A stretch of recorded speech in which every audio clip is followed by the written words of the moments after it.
Hey, what's up everybody, MT2 here. The Sly Cooper franchise is easily one of my favorite video game franchises of all time, and I've actually wanted to do this list for quite a while now. This was definitely one of the hardest lists I've ever had to make, because my opinion of these games constantly changes in my mind. But either way, I hope you guys enjoy the video. So let's get started, as today I count down my top 4 favorite Sly Cooper games. With that said, let's begin. Number 4. Honestly, it wasn't all that hard for me to put a Sly game at the bottom of this list, and my number 4 choice is Sly 3 Honor Among Thieves. The game's story is Sly trying to get into the Cooper vaults so he can receive his inheritance. However, an evil scientist named Dr. M has recently purchased the island and is trying to break into the vault.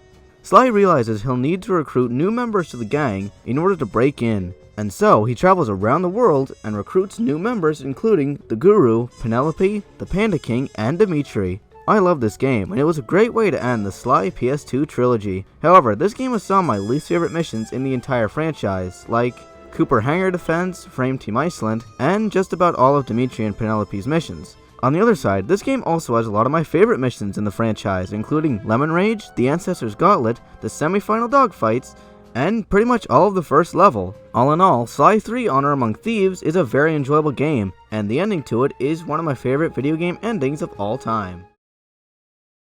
Number 3.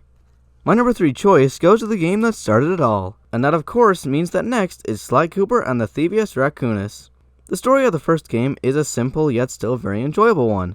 5 villains came to Sly's house one night, and after they defeated Sly's dad, they stole the Cooper family's Thievius Raccoonus, an ancient book that teaches a Cooper how to be a master thief. The 5 villains take certain pages of the book and scatter to different parts of the world, and so Sly, along with his new best friends Bentley and Murray, go off and try to get them back, and that's pretty much it. I just want to point out that all the Sly games have tried to go for a kind of cartoon comic book look, and the first game probably has the most cartoony look out of any Sly game. This game was the perfect way to start off a great franchise, with short yet enjoyable missions, great boss battles, and of course, Clockwork. I'm sorry, I just love Clockwork. I love his design, his kind of mysterious backstory, and of course, his amazing voice. Sly Cooper, you have escaped my gas chamber and destroyed my death ray. The first Sly game is a very enjoyable 3D platformer, and if you enjoy 3D platformers, I would highly recommend it. Number 2. After 8 long years without a Sly Cooper game, it was great to have our favorite stealthy raccoon return in Sly For Thieves in Time. It was great seeing Sly and the gang back at it again after so many years. The game's story has an evil team going back in time and erasing Cooper history, and so Sly, Murray, and Bentley travel back in time and try to save Cooper history. Since the game was on a next-gen console, the graphics look great and the animated cutscenes are better than ever. The missions in the game were really fun. There's not a single one I'd say I didn't like, and all of the boss battles I found really enjoyable.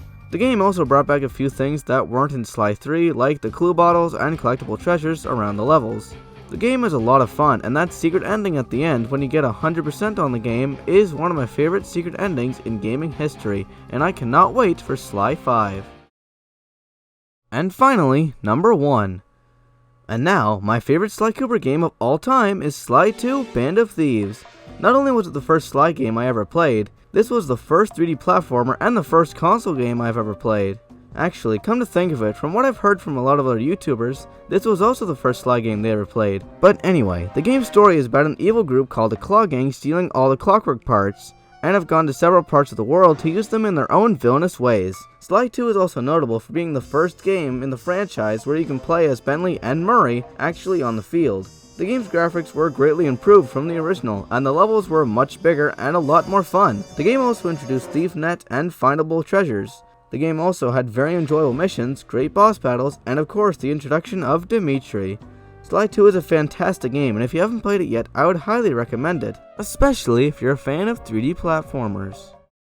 Thank you all so much for watching. If you enjoyed, then please make sure to rate, comment, and if you haven't already, subscribe. And if you want to support the making of future videos, then make sure to check out my Patreon page, where you can support me for as low as $1 a month. And check out my Twitter for video updates. With that said, I'll see you guys next time. Bye!